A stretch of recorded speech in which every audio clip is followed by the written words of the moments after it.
voice of Daphne on Scooby-Doo for 20 years. Make some noise for Great Griffin! Great!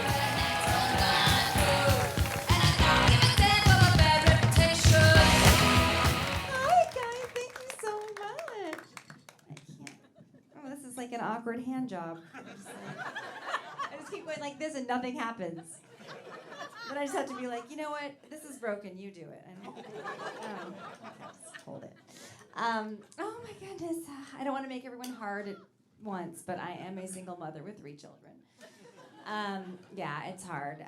It's weird that I have 3 children too, because I had tons of fertility problems. My ex and I just could not do it. And the thing that I learned is it's because he used a vape pen, and what I learned is that when men use a vape pen, it can cause extreme vaginal dryness in their partner. Yeah. So, oh yeah, it was. We had to use a surrogate for our last one, which was like really bad. But she's 2 now, and people are always like, "You look pretty good for just having a baby." And I don't correct them because I really feel like that's like my body type. You know, it's like pretty good for just having a baby. You know, I know I should work out. I would work out if I didn't have such a cute face. No, I just. Yeah, so 3 kids. I'm trying to date too, and it's terrible. It's kind of extra hard, not just the 3 kids, but I get this little sore on my lip every now and again, you know, and it's like, I got it when I started eating spicy food off a stranger's balls in college. No, so it makes it a little harder. Oh yeah, and I'm really messing up my 3 kids. The oldest one's the worst. He's the most screwed up because he's been around me the longest. And he's really dumb. He's just so dumb.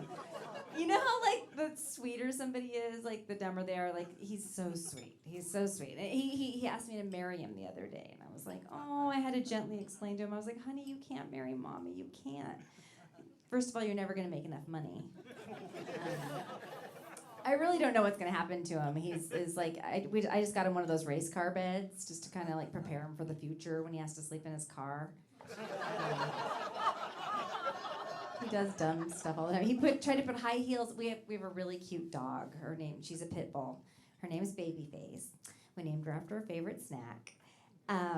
Yeah, and so he's trying to put high heels on her. I was like, we can't put high heels on a dog. You can't. Bitches be tripping. So yeah.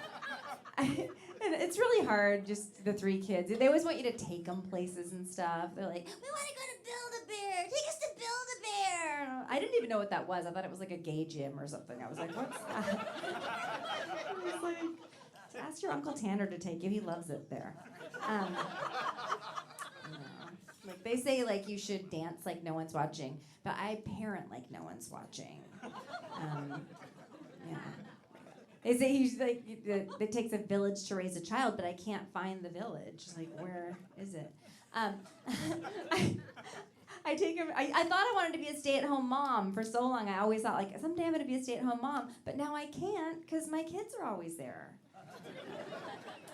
I take him to the park a lot, like, because it's easy to kind of pretend like you're a good mom at the park if you just kind of look up from Facebook every 20 minutes and just be like, careful, buddy.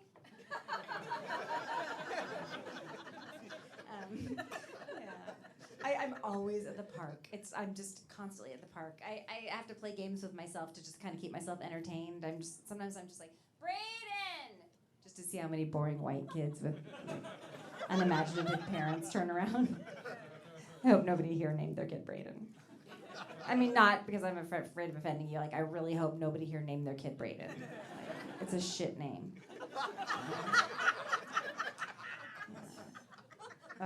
I was raised by my little Mexican grandma, and I had like no supervision whatsoever. She just kind of let me out into the world, and I came back at night.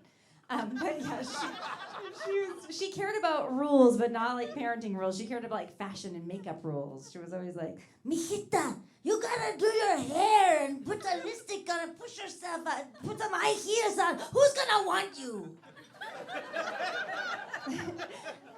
I was 7.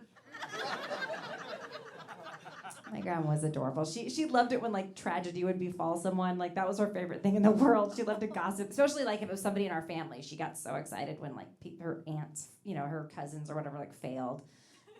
One time she called me though, and she was like, "Oh, Nika, you know Eligio, he's going to Yale. Isn't that wonderful?"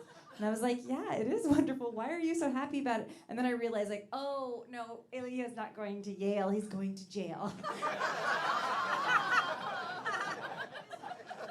She would always say, like, little sayings. She was like, "You gotta live every day like it's your last." Which I feel like is why I'm just super depressed all the time. I've been cutting myself. Nothing major, just like my bangs and stuff. So, I just feel like I've been drinking a little bit more than I should. I took my kids to Disneyland and my daughter saw Captain Hook and she was like, Mommy, look, it's Captain Morgan.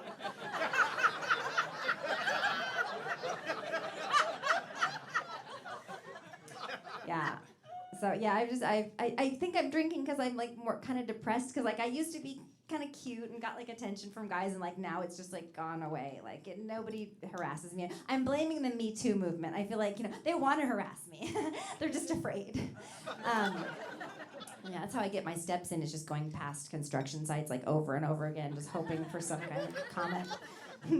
But when you're feeling really bad about yourself, the vatos, they got your back. The vatos always have a little something for you, Like when I'm going into 7-Eleven, there was like a 20-year-old guy, out there. He's like, "Damn, miss, you look good." And I was like, "What?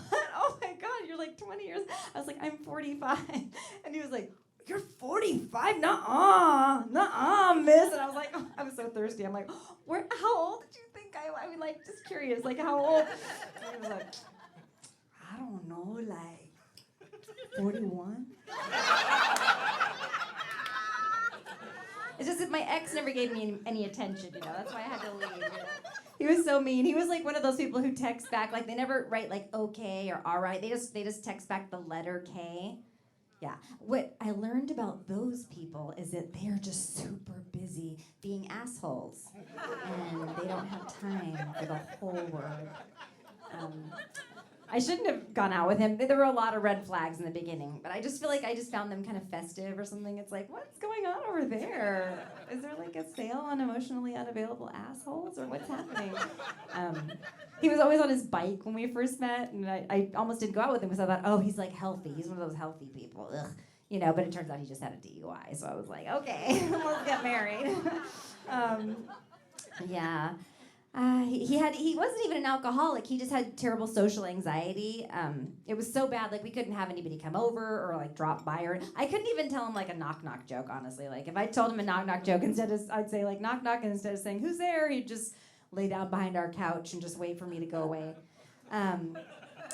I feel like I have a little bit of that. Like I kind of hate people too. I go to Vegas when I can't stand people anymore. I go Vegas and just I feel so anonymous, like playing my slot machines. And I love the Wizard of Oz slot machine. But even there, people annoy me. Like the voiceover's terrible, and they don't sound like the Wizard of Oz at all. It's like they went outside and were like, "Does anybody seen the Wizard of Oz? You? Do you want to do a voiceover for a slot machine? Just come on, real quick." Yeah, because it just doesn't sound like it at all. And I was complaining. The lady next to me was like, "What's your problem?" And I was like, "Oh, this doesn't sound like the Wizard of Oz at all." And she was like, "Oh, like you could do a better job." And I was like, "I want to go home.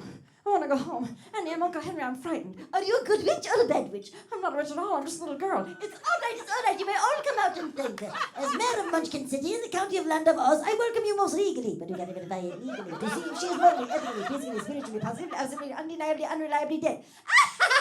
"Who killed my sister? Was it you? I'll get you, my pretty little dog, too." Put him up, get him both hands. Get him.